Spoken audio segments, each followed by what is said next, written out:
Woman is not yet capable of friendship. Women are still cats and birds, or at best, cows. Friedrich Nietzsche. The words sting, don't they? Nietzsche. The 19th century philosopher who tore through romantic myths like a blade through silk wasn't spitting venom. He was shattering mirrors. Picture this, you're alone staring at your phone waiting for her reply. The woman who swore she'd never leave, who you built your world around. Hours pass. Silence. Your chest tightens. Not with love, but with the weight of chains you didn't see her forge.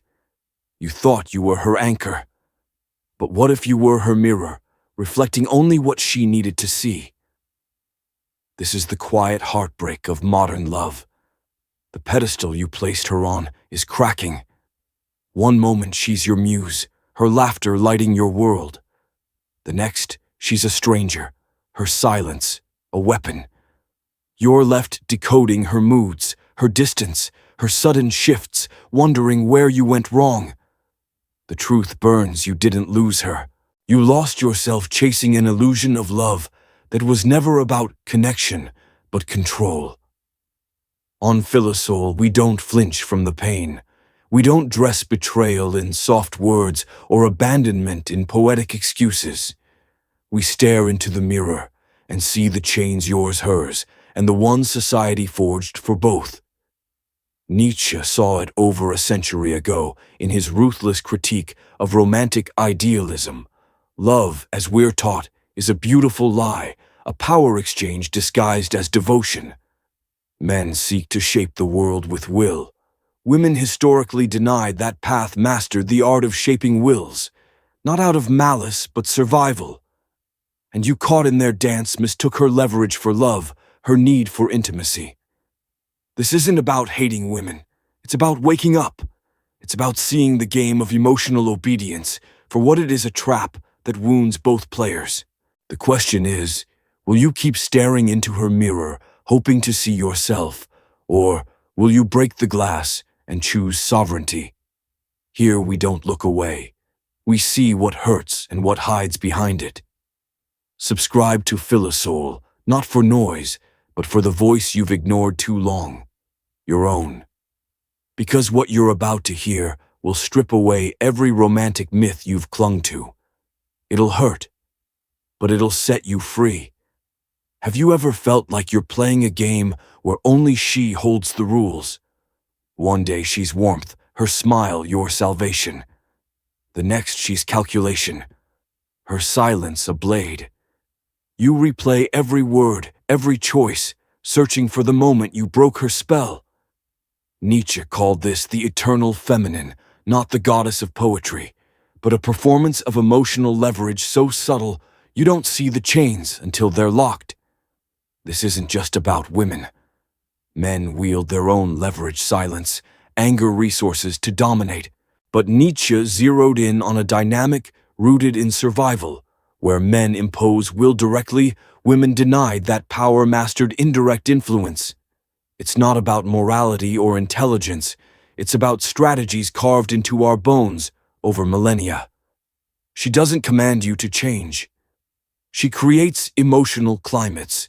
She withdraws when you step out of line, warms when you obey. You think you're choosing freely, but you're being conditioned, your will bent to fit her mirror. Have you ever mistaken obedience for intimacy? When did you first notice her sadness wasn't yours to fix? Think of your last relationship. She never said, "Stop seeing your friends." She just grew quiet, her eyes distant when you mentioned plans. She didn't forbid your dreams, she sighed about how they'd affect us. You shed pieces of yourself, hobbies, opinions, your voice, because her approval felt like oxygen. Nietzsche called this moral tyranny, the art of control, through guilt, shame, and obligation. She doesn't need to argue. She makes you feel wrong for disagreeing. And you, craving her light, reshape yourself to escape the shadow. Love is a state in which a man sees things most decidedly as they are not. Nietzsche. What you call love, Nietzsche saw as a power exchange masked as affection. She offers the illusion of being chosen, desired, needed. In return, you surrender your autonomy, your resources, your identity. Both of you believe this is connection, but it's dependence, a mutual orbit where neither grows. Her mirror reflects your worth only as long as you reflect hers. Step out of alignment and the warmth fades. The most dangerous woman isn't the loud manipulator. It's the one who's mastered innocent control. She never raises her voice, never demands. She's loving, supportive, vulnerable, yet your life revolves around her emotional state. She doesn't say, "Don't pursue your goals." She grows fragile when you focus elsewhere. You don't feel controlled, you feel needed. You don't feel trapped, you feel loved. But your world shrinks. Your decisions filtered through her moods, your identity chained to her approval. Did she change, or just stop pretending? When did you realize her vulnerability was a strategy? This isn't always conscious. Many women believe they're being loving, merging their needs with yours, because romance demands it. Men fall into this trap too, using leverage to maintain control. But Nietzsche warned of mutual parasitism, two incomplete people clinging to each other, calling their weakness virtue. She depends on your validation. You depend on her approval. Neither grows because growth requires breaking the chains. When you glimpse the truth, the pain cuts deep. Some men turn bitter, hating women for the game. Others deny it, clinging to the myth of pure love. Nietzsche offered a third path: mastery. Not dominance over others, but sovereignty over yourself.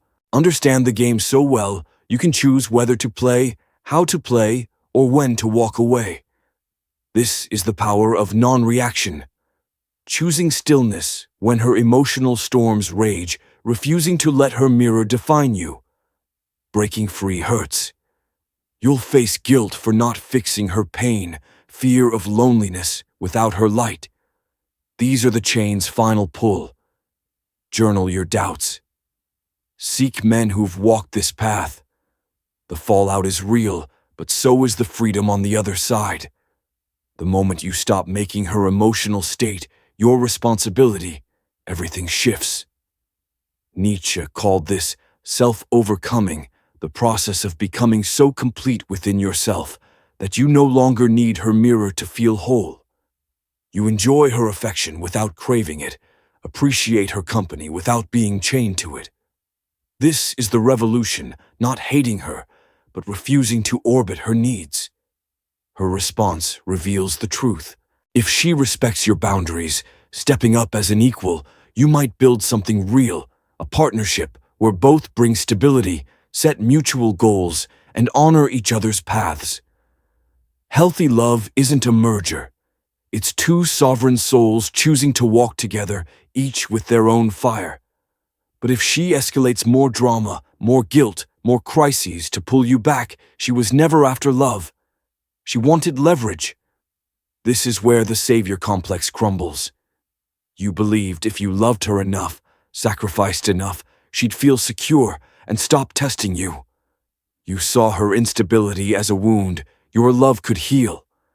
But what if her chaos is her power?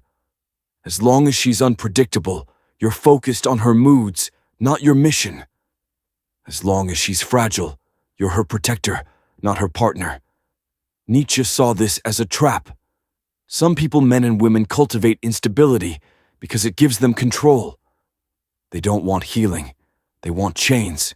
Have you ever tried to save someone only to realize they thrived on their wounds? You're drawn to the broken bird, not because you're kind, but because her damage makes you feel strong. Her chaos makes you feel needed. But you're not healing her. You're enabling a cycle that stunts you both. A secure woman doesn't need rescuing. She brings her own light, expects you to bring yours, and builds with you, not against you.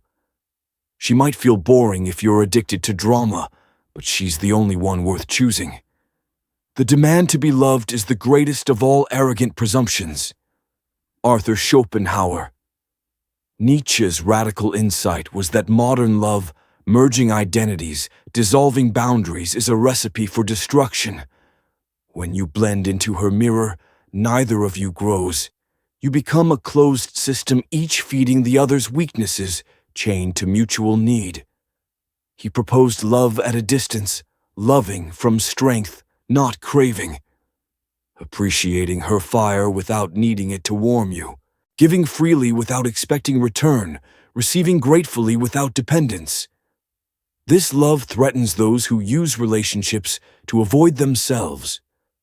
Women who rely on emotional leverage sense your sovereignty and panic. They can't control a man who doesn't need their light. Men who define themselves through being needed resist it too, fearing they'll lose purpose. But for those who've forged their own fire, this is the only love that endures, a partnership of equals, not a dance of chains. Picture it: you set boundaries, pursue your mission, take responsibility for your own happiness. She does the same. Together you build maybe a shared vision, maybe a family without losing yourselves. You don't control her. She doesn't control you. You're not her mirror, nor she yours. This is healthy love, two fires burning side by side, neither consuming the other.